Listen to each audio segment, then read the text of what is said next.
ළමයි ඔයාලට කොහොමද? අද අපි යනවා කූරගල අපි යන්නේ අපේ පවුලේ කට්ටියයි හස්බන්ඩ්ගේ පවුලේ කට්ටියයි. ඔයාලා කූරගල ගිහින් තියෙනවද? මගේ නම් ෆස්ට් ටයිම් කූරගල යන්නේ.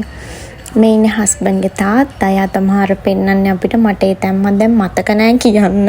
එයා අපිට පෙන්නනවා මේ ඇත තියෙන ඒවා ඔය දියැලක් තියෙනවා. මට ඒවයි නම් මතක නෑ දැන්.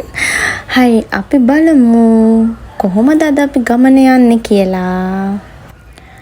අපි කූරගල ගියේ නම් හස්බන්ඩ්ලාගේ ලොරියේ. කට්ටියත් එක්ක ඇදි ජොලියේ ගමන. ලොරියක යනවා කියන්නේ වෑන් එකක යනවා වගේ නෙමෙයි. අත්දැකීම ගොඩක් වෙනස්. වටපිටාව හොඳටම පේනවා. ඒ පැත්ත මාර ලස්සනයි. අද අපේ ට්‍රිප් එකට අපේ මිත් එකතු වුණානේ. ඔයාලා අපේ මිව දැකලා තියෙනවනේ. අපි කූරගලට යන්න කලින් මේ තැන මට මතක නෑ ඇත්තටම. මේ තැන අපි නතර කරලා තමයි කෑම ගත්තේ. කෑම අරගෙන ඉවර වෙලා තමා අපි ගමනේ ගියේ. ඔය පේනවනේ යන්න තැන ඉතින් උස්සන් යන්න ඕනේ. ඉතින් මෙයාව ගෙදර තනියම දාලා එන්න බෑනේ. ඔයාලා දන්නවද කූරගල පිහිටා තියෙන්නේ සබරගම් පළාතේ රත්නපුර දිස්ත්‍රික්කයේ බලංගොඩ ප්‍රදේශයේ කියලා. ඒ තමයි තියෙන්නේ. ඔයාලත් යන්න හරිද? ඔයාලට මං චූටි විස්තරයක් කියන්නම් හරිද? ඔයාලා නෙල්ලිගල පන්සල ගැන අහලා තියෙනව නේද? ඒ පන්සලේ හාමුදුරුවෝ තමා කූරගල මේ තත්වයට ගන්න මහන්සි වෙලා තියෙන්නේ කියලා මම අහලා තියෙනවා. වතුර කුඹුරේ ධර්මරතන හාමුදුරුවෝ තමා මැදිහත් වෙලා මේ තත්වයට අරගෙන තියෙන්නේ. ඔයාලා දන්නේ හුඟක්ම නෙල්ලිගල හාමුදුරුවෝ කිව්වම තමා. අපි යන දවසේ නම් හොඳටම වහිනව ළමයි පේනවනේ ඔයාලට. ඔයාලා මේ සිංහ රූපය ගැන දන්නවද? පසුගිය වසර 50 තුළ මේ කූරගල වෙනුවෙන් අරගල කරන්නට වෙච්ච ගිහි අයයි පැවිදි අයයි සිහිපත් කරලා ඒ අයට කරන උපහාරයක් ලෙස තමයි මේ සිංහරු ප්‍රතිමාව නිර්මාණය කරලා තියෙන්නේ. මේ සිංහ ප්‍රතිමාවේ උස අඩි 30ක්.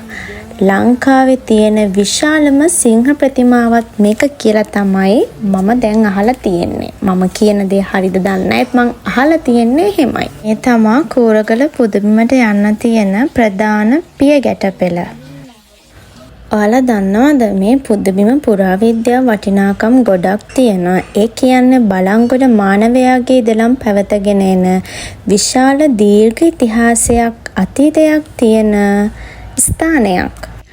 කූරගල පුදබිමේ කැණීම් කරනකොට බලංගොඩ මානවයාගේ ඒ කියන්නේ වසර 16000කට වඩා පැරණි ඉතිහාස කතාවක් මතුවලා තියෙනවා. මේ කූරගල පුදබිමේ කැණීම් කරනකොට මතුවලා තියෙනව ඇටකටු.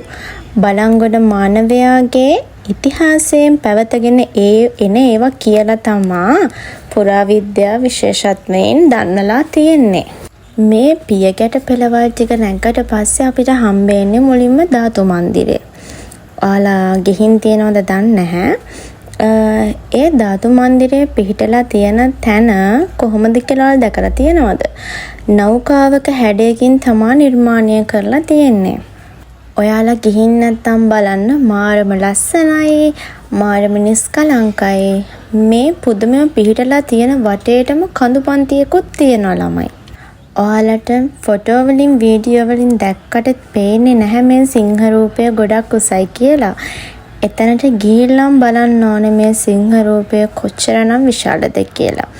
අඩි 30ක් උසයි කියලා මම ඔයාලට කිව්වනේ.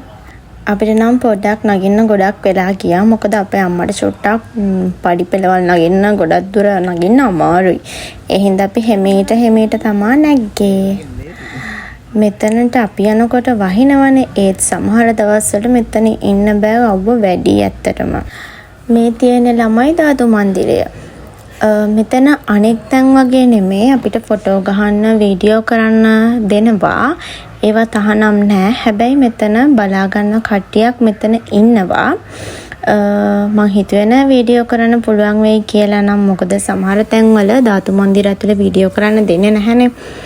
අල බලන්නකො මාර ලස්සනයි ඇත්තටම. මං කූරගල අප ෆස්ට් ටයිම් ඒ වගේම මාර අත්දැකීමක් ලබන්න පුළුවන් වුණා. මොකද අපි තවත් දැකලා නැති කොච්චර තැන් ඇතිද මේ වගේ.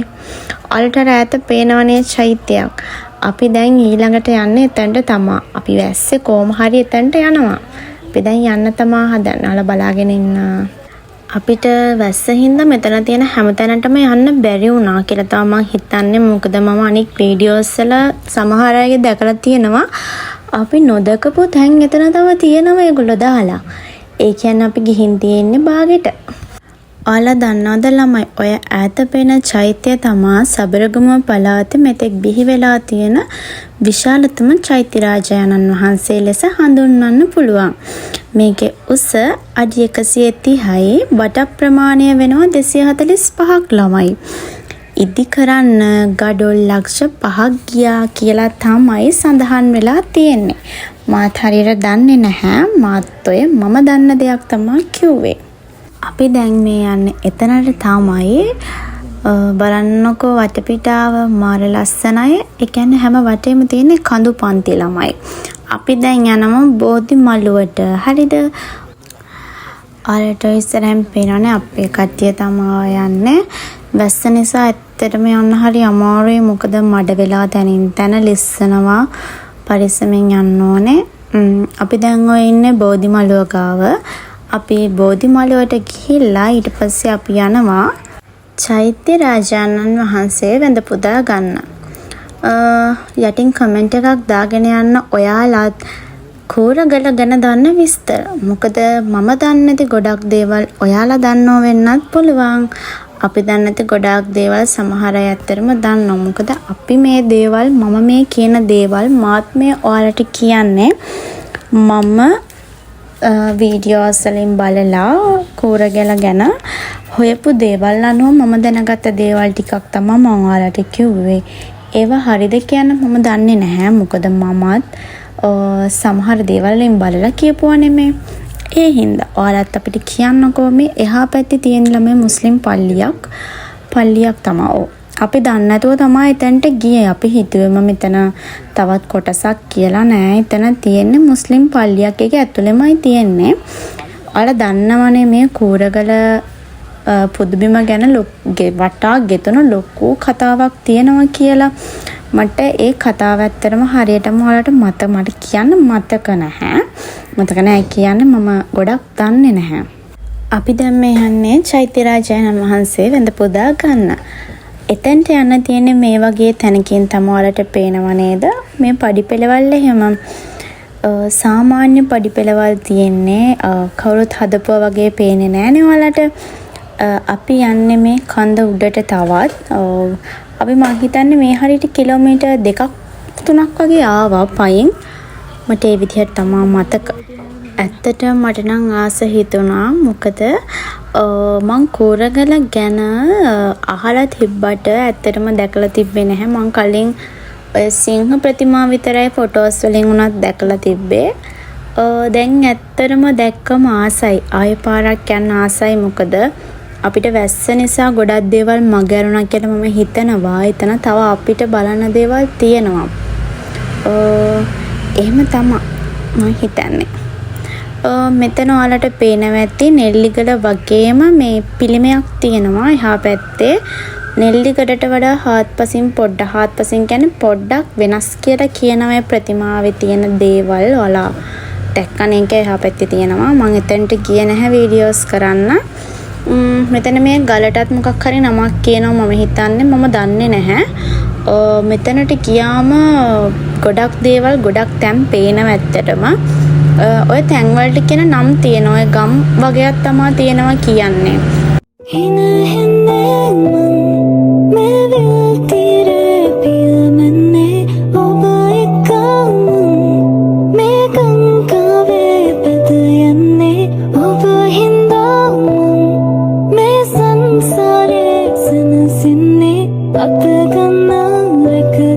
අපි දැන් ඇවිල්ලා ඉන්නේ චෛත්‍ය රාජානන් වහන්සේ වැඳ පුදා ගන්න.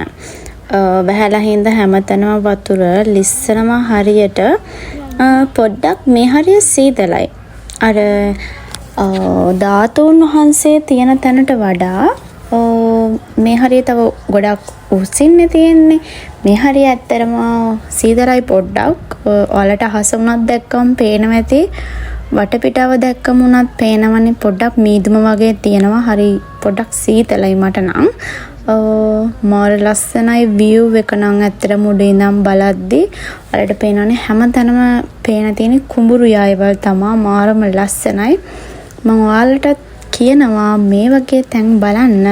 ඇත්තටම අපිට මේ වයින් ගන්න දේවල් ගොඩක් තියෙනවා. අපි දන්නේ නැහැනේ මේ වගේ තැන් ගැන. අපි මෙහෙම තැනක් තියෙනවා කිව්වට ඒ තැනේ ඉතිහාසයක් කිසිම දෙයක් අපි දන්නේ නැහැ. කූරගල vlog එකත් ඉවරයි. එහෙනම් ළමයි මම ගිහින් එන්නම් ආයෙත් අලුත් vlog එකක් අරන්. ඔයාලා හැමෝම සතුටින් පරිස්සමින් ඉන්න. මං එහෙනම් ගිහින් එන්නම් ළමයි. bye. net kawulu garadennan husmanogenama innan visallahase doratu